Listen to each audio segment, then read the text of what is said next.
স্বীকার করছি, আবারও মৌসুমীকে বিয়ে করেছে। Thank you so much. মৌসুমীকে চ্যালেঞ্জ করলাম। ওমর সানি এবং মৌসুমীর সুখের সংসারে আজ সত্যিই আগুন লেগেছে। প্রিয়দর্শিনী মৌসুমী বর্তমানে অবস্থান করছেন সুদূর যুক্তরাষ্ট্রে। আর ঠিক তখনই সামাজিক যোগাযোগ মাধ্যমে ভেসে বেড়াচ্ছে এমন কিছু খবর যা রীতিমতো ঝড়ের বেগে ছড়িয়ে পড়েছে নেট দুনিয়ায়।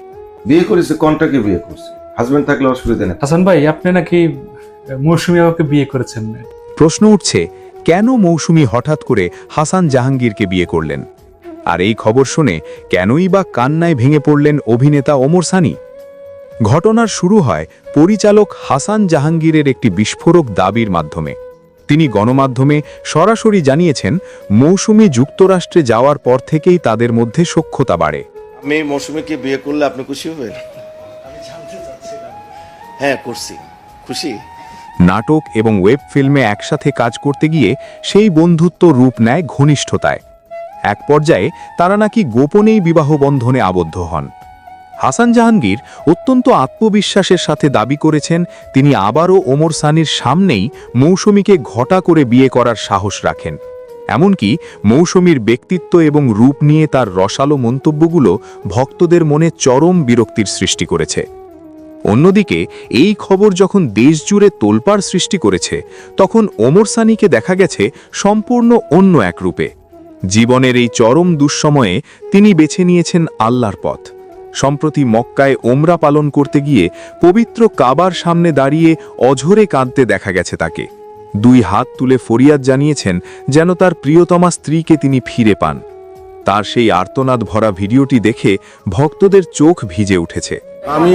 আমি ফকির হয়ে আপনার কাছে ভিক্ষা চাচ্ছি আল্লাহ পাক। সানি কি তবে আগেই জানতেন এমন কিছু ঘটতে চলেছে? মৌসুমী ও ওমর সানির জুটির যাত্রা শুরু হয়েছিল 1995 সালে। দীর্ঘ 30 বছরের এই পথচলায় তারা আমাদের উপহার দিয়েছেন দোলা, প্রথম প্রেম কিংবা গরিবের রানীর মতো কালজয়ী সিনেমা। তাদের এক ছেলে ও এক মেয়ে রয়েছে। কিন্তু আজ সেই সাজানো বাগানে কেমন বিচ্ছেদের বিষ ছড়িয়ে পড়ল? সঙ্গীতশিল্পী আসিফ আকবরও এক সাক্ষাৎকারে বলেছিলেন, তাদের দূরত্ব এখন আকাশচুম্বী। নেটিজেনরা রীতিমতো ক্ষোভে ফেটে পড়ছেন। কেউ বলছেন, ছেলের বিয়ে দিয়ে মা এখন নিজেই বিয়ের পিঁড়িতে বসেছেন। বুড়ো বয়সে মৌসুমীর এমন আচরণ কি মেনে নেওয়া সম্ভব? হবার বয়সে আবারও নায়িকা মৌসুমী মা হতে যাচ্ছেন। ফেসবুক থেকে ইউটিউব সর্বত্রই এখন বইছে সমালোচনার ঝড়। এক সময়ের প্রিয়দর্শিনী মৌসুমীকে নিয়ে এমন সব মন্তব্য করা হচ্ছে যা শুনলে যে কোনো ভক্তের বুক ফেটে যাবে। মানুষ প্রশ্ন তুলছে, যে মৌসুমী সারা জীবন পর্দার ভেতরে এবং বাইরে আদর্শ নারীর ছবি ফুটিয়ে তুলেছেন, যার পারিবারিক বন্ধন দেখে এদেশের হাজারো দম্পতি অনুপ্রাণিত হতো, সেই মানুষটি জীবনের এই অপরাহ্নে এসে কেন এমন বিতর্কিত পথ বেছে নিলেন? দেশীয় রঙিন দুনিয়ার একসময়ের জনপ্রিয় চিত্রনায়িকা মৌসুমী 3 দশকের অভিনয় জীবনে 2 শতাধিক সিনেমায় অভিনয় করেছেন এলাসময়ী অভিনেত্রী। বর্তমানে আমেরিকায় অবস্থান করছেন এই চিত্রনায়িকা।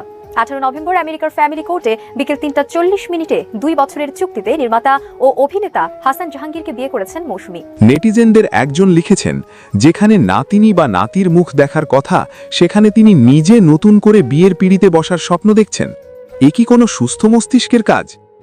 তবে কি বিদেশের চাকচিক্য আর যান্ত্রিক জীবন আমাদের প্রিয় মৌসুমীকে পুরোপুরি বদলে দিল? হাসান জাহাঙ্গীরের সেই রসালো মন্তব্য আর বিস্ফোরক দাবিগুলো যেন আগুনের শিখায় ঘি ঢেলে দিচ্ছে। নেটিজেনদের বড় একটি অংশ মনে করছে, মৌসুমী এবং ওমর সানির এই 30 বছরের সাজানো সংসার এখন স্রেফ ইতিহাসের পাতায় ঠাঁই পেতে চলেছে। সম্প্রতি এক অনুষ্ঠানে মৌসুমী তার জীবনের শেষ কিছু ইচ্ছার কথা জানান। সেখানে তিনি বলেন, আমি মারা যাওয়ার পর আমার লাশ যেন কাউকে দেখতে দেওয়া না হয়, অবশ্যই খুব গোপনে যেন কবর দেওয়া হয়। মৌসুমীর এমন চিন্তা নিয়ে এবার মুখ খুলেছেন জনপ্রিয় ইসলামী বক্তা আস-সুন্নাহ ট্রাস্টের প্রতিষ্ঠাতা শাইখ আহমদ। প্রকাশ করেছেন এই অভিনেত্রী।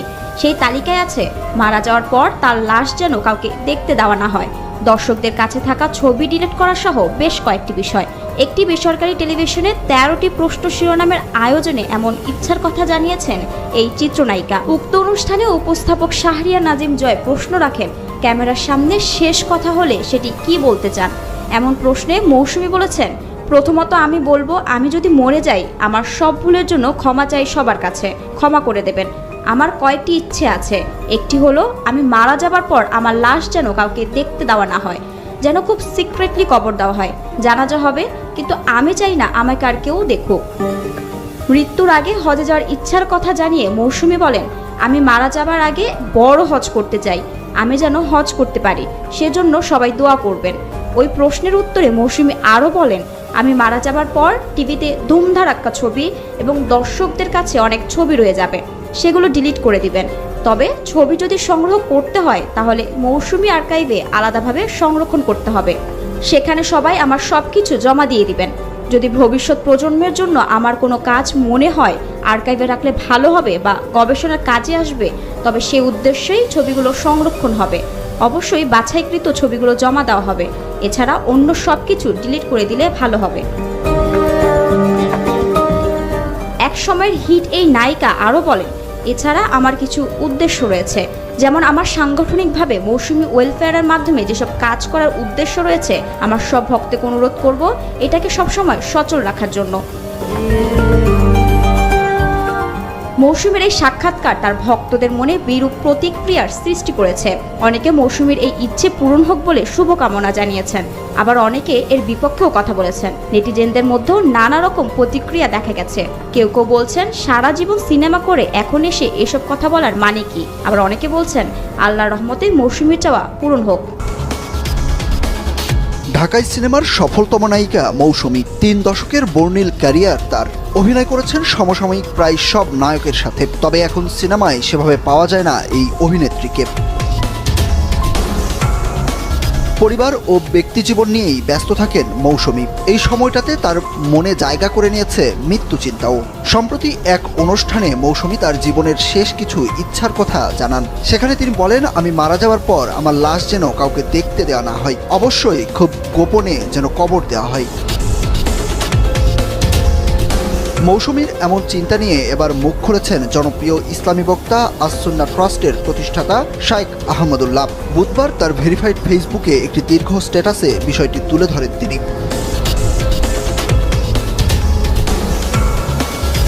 ফেসবুক স্ট্যাটাসে শাইখ আহমদুল্লাহ বলেন, অভিনয় জীবনের 30 বছর পার করার পর বাংলাদেশের সুপরিচিত একজন অভিনেত্রী দর্শকদের কাছে অনুরোধ করেছেন, যাদের কাছে তার ছবি সংরক্ষিত আছে, মৃত্যুর পর সবাই যেন তা ডিলিট করে দেয়। তাছাড়া মৃত্যুর পর তার লাশ যেন কেউ না দেখে, দ্রুত গোপনে যেন তাকে দাফন করা হয়, এমন অনুরোধও ব্যক্ত করেছেন তিনি।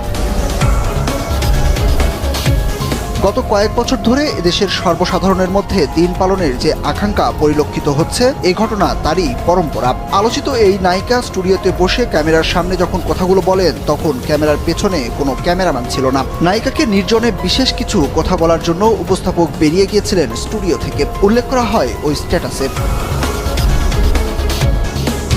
শায়েখ আরও লিখেছেন, এমন একান্ত মুহূর্তে গভীরভাবে লালন করা আত্মগত বিশ্বাসী মানুষ নিবিড়ভাবে ব্যক্ত করে, যেন নিজের সঙ্গে নিজের গোপন বিশ্বাসের কথা বলা। নায়িকার এই উপলব্ধিকে আমরা স্বাগত জানাই। নারী স্বাধীনতার মুখরোচক স্লোগানে আত্মহারা হয়ে অনেক বোন নারীত্বের খোলস ছেড়ে বাইরে বেরিয়ে আসেন, যাকে তারা মুক্তির উজ্জ্বল দীপশিখা ভেবে উন্মত্ত হন। দিন শেষে বুঝতে পারেন আসলে তা অগ্নিগহ্বর ছাড়া কিছু নয়, কিন্তু সেই উপলব্ধি আস্তে আস্তে জীবনের অনেক কিছুই তারা হারিয়ে ফেলেন। আলোচিত নায়িকা তার উৎকৃষ্ট উদাহরণ। স্ট্যাটাসে আরও উল্লেখ করা হয়, প্রিয় বোন, এমন কেরিয়ার গড়বেন না যেখান থেকে দিনে ফিরে আসাটা দুর্গম গিরি কান্তার মরু পাড়ি দেওয়ার মতো কঠিন হয়ে যায়। লাইফস্টাইল ও ক্যারিয়ার বাছাইয়ে সতর্ক না হলে হয়তো এমন দিন আসবে যখন আপনার বোধোদয় হবে, কিন্তু পৃথিবীর বুক থেকে আপন পাপের চিহ্ন মুছে ফেলতে পারবেন না। সেদিন আপনার আফসোসই বাড়বে শুধু।